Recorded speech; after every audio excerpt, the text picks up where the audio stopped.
Hello everybody, welcome to Sparkless Inspiration. How is everybody? Happy Saturday. Oh my goodness, I think I'm about to have the case of the sneezy, so if I do, I will mute or restart this.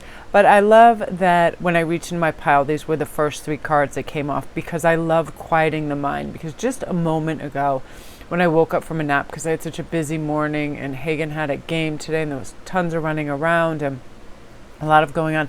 I woke up and I was laying there and I started to get monkey mind, like, oh, you need to do this and connect with that person and finish this video and make this piece of jewelry and, you know, all of this stuff. And I was like, you know what? It's Saturday. I'm like, most of the times you work 6-7 days a week.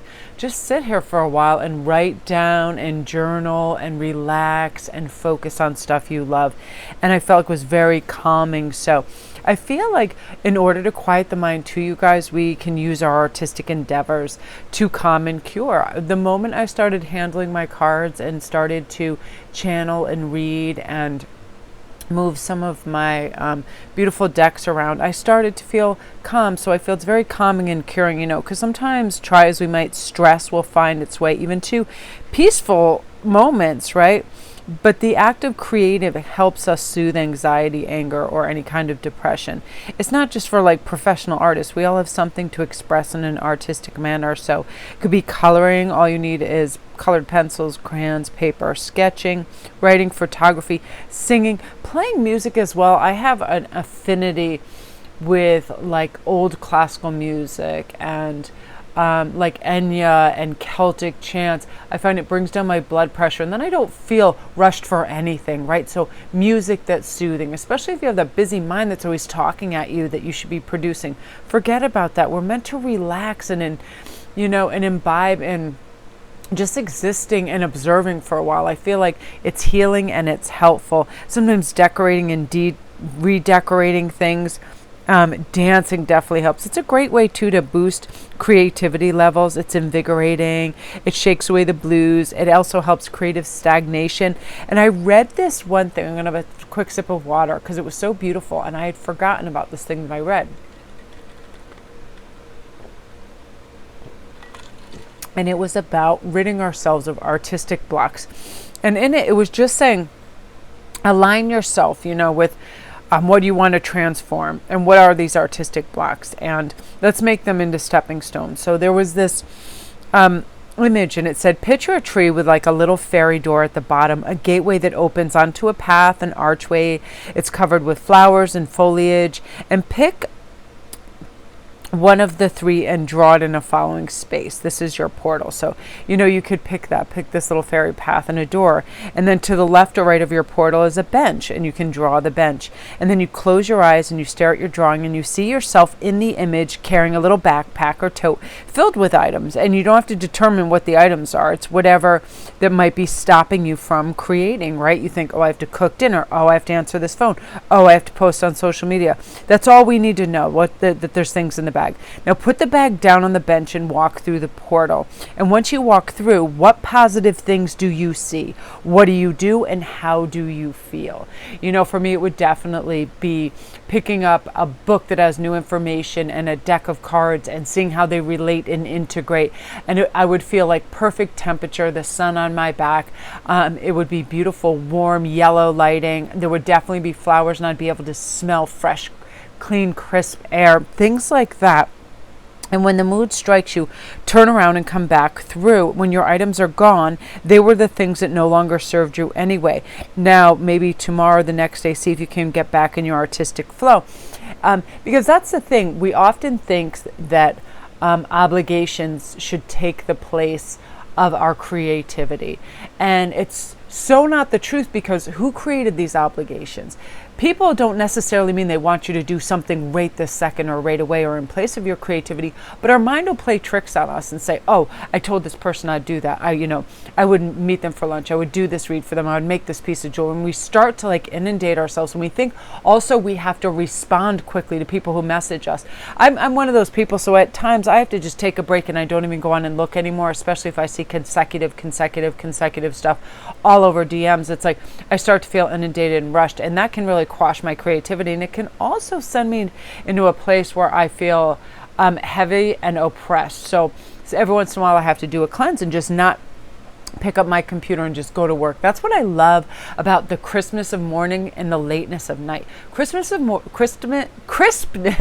morning is nothing has filled our plate yet. Nothing is on our menu yet. So we're not like inundated. And especially if we use a meditation process, it just starts with gratitude. Wow, I'm so grateful. I have this whole day to charter, ahead of me. I have this fairy tree I can walk into and see what I want to discover. And, and of course we have our real lives, and dishes need doing, and people needs rides, and, work gets done. But let's not make that our main focus, because that's where it's hard for us to challenge the assumption that life is all about work and drudgery and obligation, right? Let's really see.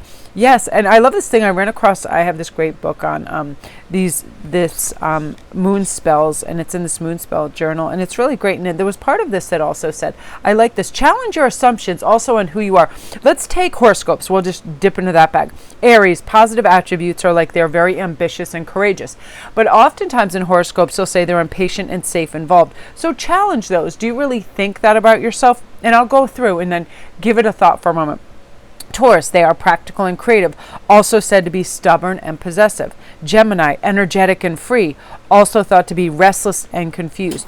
Cancers, sensitive and intuitive for sure, but also moody and controlling. Leo, friendly and bold, also thought to be childlike and demanding. Virgo, organized and industrious, also the attributes that are challenging are supposed to be arrogant and perfectionism. Libra, harmonious and friendly, also negative attributes thought are insecure and indecisive.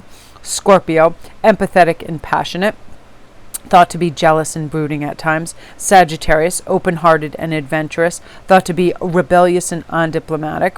Capricorn, ambitious and quick-minded, thought to be self-centered and critical.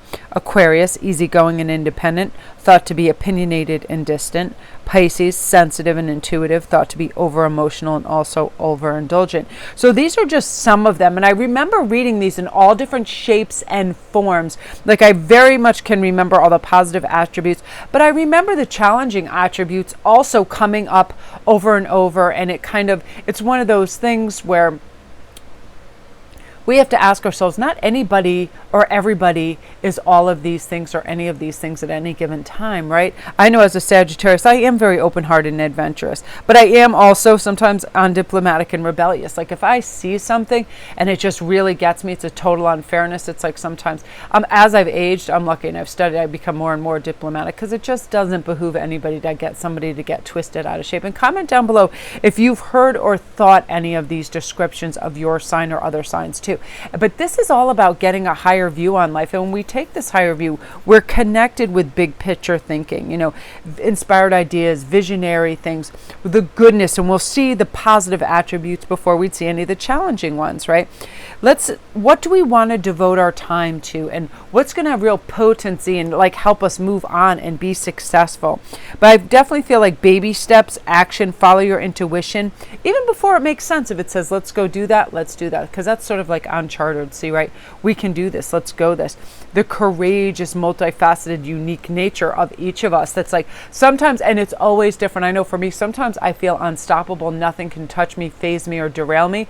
Now, if I'm unrested, undernourished, or overtaxed, my bandwidth is gone, I'm the complete opposite of that. I feel really fragile, and I feel like if anybody even comes at me with one question or I have to solve one more thing, that I'm just going to lash out. That's when I feel like I'm going to be undiplomatic. And that can come even in the guise of a family member just saying, oh mom, can you cook this for me? I'm tired. And I remember that happening the other day, and I thought, oh really? Because you've been just hanging out and resting all day and sitting in the backyard, you're really tired. It was like one of those very reactive things. But then I remembered, you have also been in that mind state when you have cooked your goose a little too far on other days. Just the idea of having to cooking a meal is too much. So I always try to employ sympathy and understanding and love in that, right? So let's take a breath too before a family member asks us something and we think, oh, well, and start to get all revved up. This is about surrendering and flowing and feeling good, and just realize it's all happening. All the things that we need for the goodness, the light, the balance, the love, the caring, the higher reasoning. It's always around us. We just have to tune into it. I just did it for myself. I promise you this. I was just laying in bed and I was getting inundated because, real life has some challenges. And I was really peeved off last week, Hagen went and he got his physical. He got everything set. The doctor called it into his nurse's office. His nurse has been inundated because everybody was doing it at once. And what happens is the coach and the nurse like never got together on the right thing, and he never got to see the document. So Hagen was like unable to play in today's game, yet he practiced all week. He was all excited and he was like stoked out of his mind. And the thing that pisses me off is the document was literally 2 halls away from where the game was taking place, but because it was their vacation from school, there were no nurses, there were nobody to get this.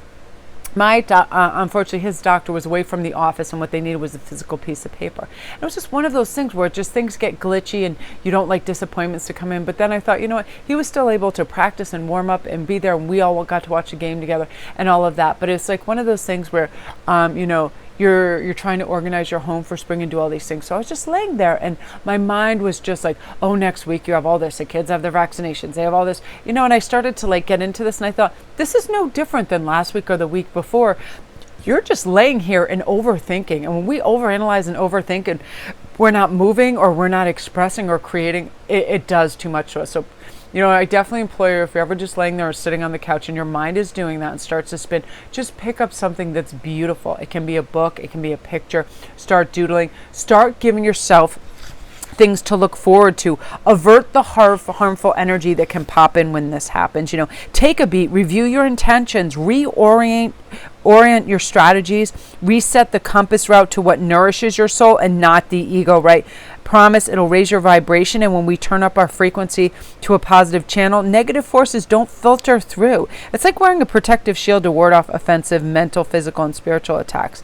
Really get in that flow state and protect yourself from negative or psychic influences. One way that can definitely be helpful, this is write down your own affirmations, right?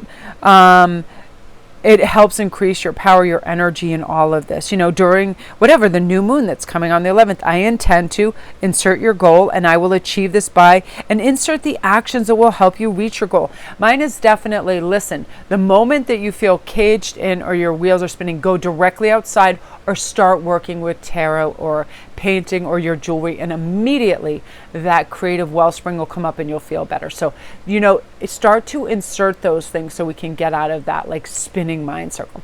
So I love this, and I feel like Colette's cards are so wonderful to be helpful for this. And again, you guys, you are the absolute best. Thank you for everything and all your love and support. And I'm also doing a fun new moon spread over on IG if you want to go check that out and see what's going on.